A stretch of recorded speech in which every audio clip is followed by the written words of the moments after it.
When you started planning your wedding, you probably didn't think that it would turn into this series of arguments over bank accounts and spreadsheets, but it's so easy to start fighting over flowers, the size of your guest list, when honestly, you are usually fighting over your values, your safety, and the vision of the life that you're going to share together. In this episode, we are going to move beyond the calculator. I am going to show you how to set a wedding budget that protects your relationship instead of stressing it out, and how to link a financial plan to your wedding date so that you can finally breathe. If you're new here, welcome to the Heart Experiment podcast. Let's make wedding planning a part of your becoming and not a breakdown of your partnership.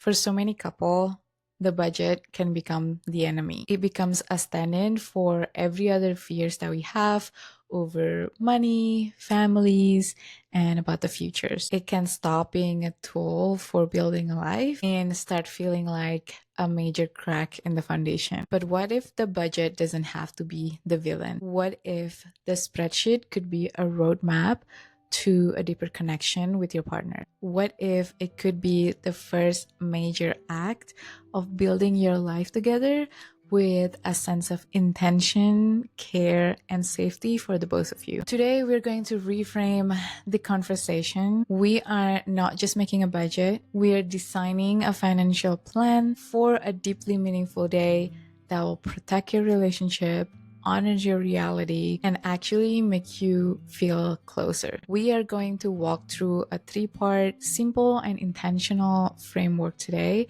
designed to put your relationship first. So get cozy. I know that the topic of financial and budget can be a little bit tense for some of you.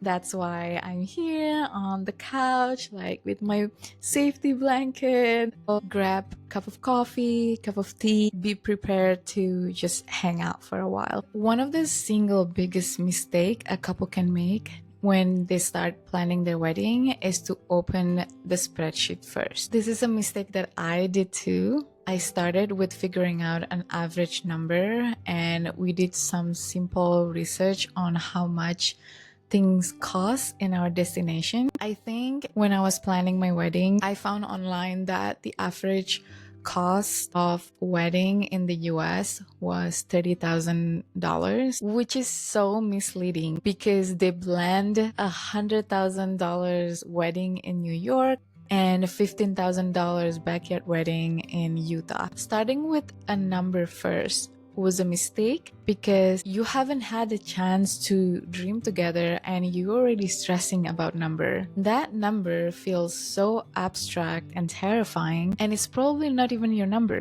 because the statistics doesn't know what you care about, doesn't know how your family's like, and they just don't know you. Period. So close the spreadsheets for now. Before you assign a dollar amount to anything, you must first assign meaning. Your budget shouldn't be a list of expenses that you're forced to pay.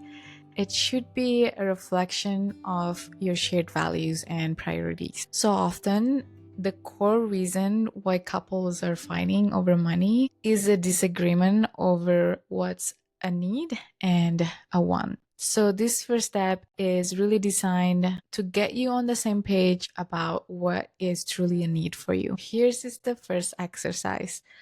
We are going to identify 3 priorities. It is incredibly simple, but I think it's so profoundly clarifying. I talk about this more in depth in my previous episode. I can link it here if you haven't watched it. I want you and your partner to set aside an hour. It can be tonight, this weekend, next week. No phone, no spreadsheet, just you and your partner and a piece of paper. And I want you to separately, without discussing it, write down the top 3 most important thing about your wedding day. I want you to each write down the 3 things that, if you get them right, will make you feel like the day was a true success for you. was like a true reflection of the both of you. Maybe for one of you, it could be having a world-class photographer because you really care about the picture. For the other, it might be an incredible live band because you are a musician and music and dance are in your DNA, which was one of my husband's notes since the very beginning, by the way. He said that you will dance the whole night with every single one, and all of the Tias and Tios are going to make sure of that. Maybe one of you deeply value the presence of your extended family there, so guest count is priority. Or maybe you're a big foodie and food is your love language. Be honest, this isn't about what you think a wedding should have. It's about what you want. There are no wrong or right answers. Once you both written down your three, then you can come together and share them. This is the magic moment. This is where the budget conversation really begins. You might be surprised. You might find you both wrote the same thing for your top priorities, and that is a great show of unity. You now have the anchor to your entire budget. You both know that no matter what else you have to compromise on, this one thing is protected. You might also find that your lists are completely different, and that is not a problem at all. It's an opportunity. It's an invitation for conversation. For them, maybe amazing food means generosity and hospitality. And for you, beautiful venue could mean focusing on guest experience. So you're both talking about the same core values, which is taking care of your people. You're just expressing it through different line items. A quick story, your goal here is a firework girl through and through. Anytime I see firework, it doesn't matter where, Disney, July 4th, New Year, November 5th in the UK, I will cry. So of course, for my wedding, firework was high up there in the priority list since beginning. This affects how we pick our wedding venue. We took a gamble and pick a venue where we don't have a backup plan for bad weather, so that we can, one, have a firework, and two, we can have an unobstructed view of the firework. So it's just helpful to make hundreds of decisions when you know where your priorities are. And just like that, when you open your spreadsheet, you have a filter. For every single line item, you can ask, does this serve our mission? If your mission is intimacy and great food, then maybe you don't need an elaborate floral arc or the expensive party favors. If your mission is an unforgettable party, maybe a DJ or a live band is where you would put a significant portion of your fund, and you can scale back on the multi-course plated dinner. This isn't about cutting things out. It's about funding what you value most. It transformed the budget from a list of obligation into document of intention. And I find that it moves the conversation from we can't afford this to is this what we want to spend our money on? This is a much more empowering and connecting place to start. You're no longer fighting for a budget. You're using it as a tool to build the day that you want together. Now that you have your why, it's now time to talk about the how. How are we going to pay for this? This is where most people make their second biggest mistake, including yours truly. They pick a number out of thin air. It could be a national average or a number that their friends spend or a number that just feels right. And then they try to contort their entire financial reality to fit it. This is a recipe for anxiety, debt, and resentment. We are going to do the exact opposite. We're not going to start with a budget total at all. We are going to build your budget from the ground up based on your actual real life financial situation. Because I think your wedding budget shouldn't be an abstract goal. It is a real number that should come from real money. And that money comes from these three buckets that I'm going to explain. Your existing savings, your future contributions, and your family contribution. That's it. There's no magical fourth bucket. One of the most damaging things you can do is to start your marriage with a wedding related debt. Starting a life together with a financial hole is not the foundation that we want to build. So your budget will be built from the money that you have and the money that you realistically can save. Let's break down each bucket. This is going to require a radical honesty with yourself and with each other. This is one of the most vulnerable conversations you can have as a couple, and it's essentially a practice for life partnership. So, bucket number 1, your existing savings.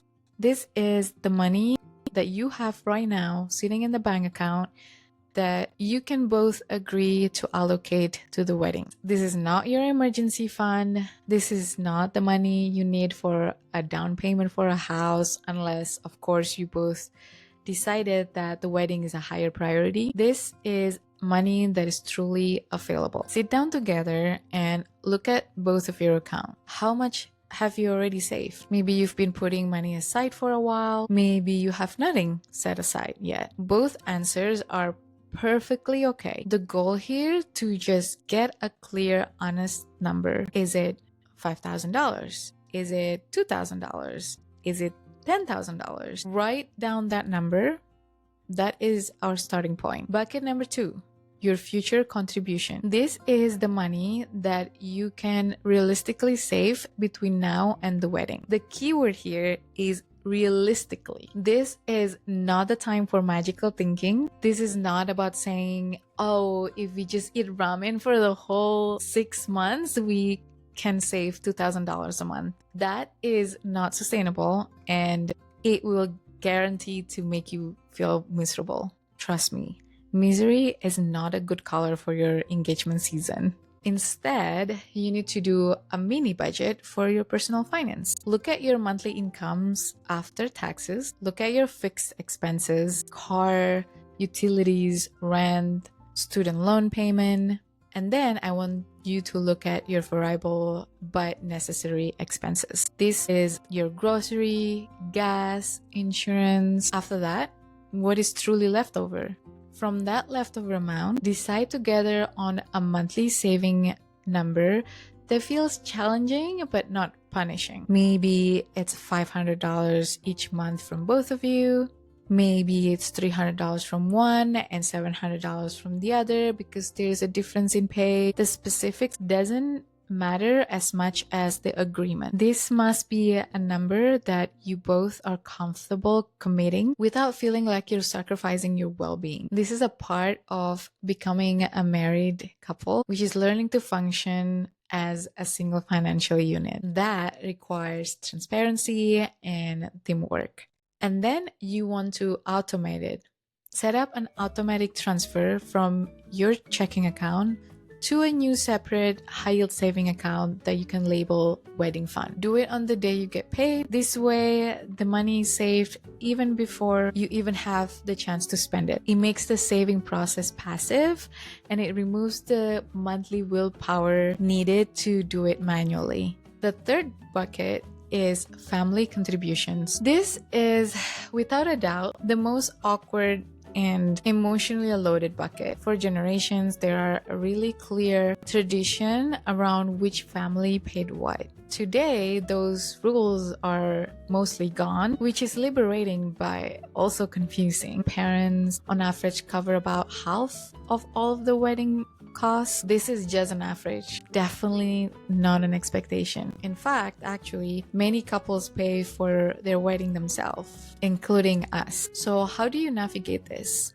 First, you and your partner need to get on the same page. Are you comfortable accepting money from your families? If you are, then you must approach them with a conversation, not a bill. Never assume that they are going to contribute. They have their own financial life and they have their own retirement plan. Any contribution is a gift, not an obligation. Plan a time to talk to each set of parents separately. Don't do this over a casual text or a quick phone call. Set aside a dedicated time to talk, either in person or maybe a video call. It can start with how you envision your wedding and how you feel about starting the wedding planning, and then you can move into Are you open to being involved? Absolutely no pressure or expectation. We just want to have an open conversation with you as we are figuring out our total budget. This frames it as an open question, not a demand. It explicitly removes pressure, giving them a comfortable way to say no if that's the reality for them. They may offer a specific dollar amount, or they may offer a specific category. They may even say that they're not in position to contribute financially, but they would love to help in other ways. Whatever their answer is, your response should be gratitude. If they do offer money, it is very important that you gently ask if there's expectation involved. Does this contribution means that they want to have the final say over the guest list? Or maybe they want to be involved in picking the venue. It's much better to have a transparent conversation now than to have a painful conflict 6 months down the road. Most of the time, our family just wants us to have a beautiful day, but clarifying this protects everyone's feeling. Once you have the number from these 3 buckets, your existing savings, your future contribution, and your family contribution, you now can add them up. This is your wedding budget. It's not a fantasy number, it's a real number built from your reality. It might be bigger than you expected, or it might be smaller. It doesn't matter. What matters is that it's real and it's from this place of truth. You now can plan with confidence and peace, knowing you aren't overextending yourself or starting your marriage on the foundation of financial stress. You have your why, which is your mission. And then you have your Y, which is the real reality-based number. That is the sum of your 3 buckets. Now we come to the final crucial piece of the puzzle, which is the when. This is the third and final mistake that I see couple made over and over again. They pick a date first. They book a venue for that date, and then they spend the rest of the engagement season in sheer panic, trying to scramble together the money to pay for it. They are working backwards, trying to fit the money into a preconceived timeline. We are going to let the budget tell us the date. I think this single shift in perspective will remove 90% of financial anxiety from wedding planning. It gives you breathing room. It makes sure that you can save for your wedding at a comfortable pace without destroying your quality of life. It really is a simple formula. First, you need a rough estimate of what your dream wedding, the one based off of your priority on step 1, is likely to cost in your area. This is the one and only time the online prediction is actually going to be useful, but we are going to use them smartly. Don't just look at national average. Look for average cost in your city or state. The biggest expenses are almost always going to be the venue and catering, which can be 50% of your total budget. Let's say your top priorities are photography and guest experience. Do some preliminary, no commitment research. Email a few photographers whose work you really love and ask them for their packages. Look up the website for a few caterers and see if they have price per person estimates. Some caterer is going to charge you more for transporting the food to your venue, depending again on your location. Let's say your estimated total cost is $40,000. Now, subtract the money you already have. Let's say you have $10,000 and you have confirmed that your family is going to contribute $5,000. So your available starting funds are $15,000. Then you're going to subtract the starting funds from the estimated total cost to get the remaining amount that you need to save, which is in this case $25,000. So you take that remaining amount and divide it by your monthly savings that you figured out early on. So for example, if you figure out that you can save $1,250 per month, then in this case, you are going to need to save about 20 months to afford the wedding that you want without going into debt. This might be a hard pill to swallow at first, You might have a different timeline in mind, but I want you to feel the deep sense of peace that comes with knowing this number. This number is your permission to breathe. It means for the next 20 months, all you have to do is stick to your realistic saving plan. There's no scramble, there's no panic. You are not racing against a clock that you cannot beat. This was exactly how my husband and I were able to plan our wedding while still investing and saving our money. It gives both a challenge for us to conquer, but also space and time for us to breathe. So what if the timeline is longer than what you want? You can reevaluate your priorities, go back to step 1, and see if a sooner date is actually more important than having 150 guest lists. Fewer guests is the single fastest way to reduce your budget. If you feel like the timeline is fine, you can decide that the wedding that you truly want is worth waiting for, then you can embrace a longer engagement as a beautiful season of its own. It's a time for saving, it's time to plan, and to just simply enjoy being engaged. Either way, you are in control. You are making conscious choice together based on what matters most to both of you. You're letting your shared values dictate your decision and not letting a spreadsheet dictate your emotions. Honestly, wedding planning for me has been a very tangible way to practice communications, transparency, and teamwork that I want my marriage to be built on.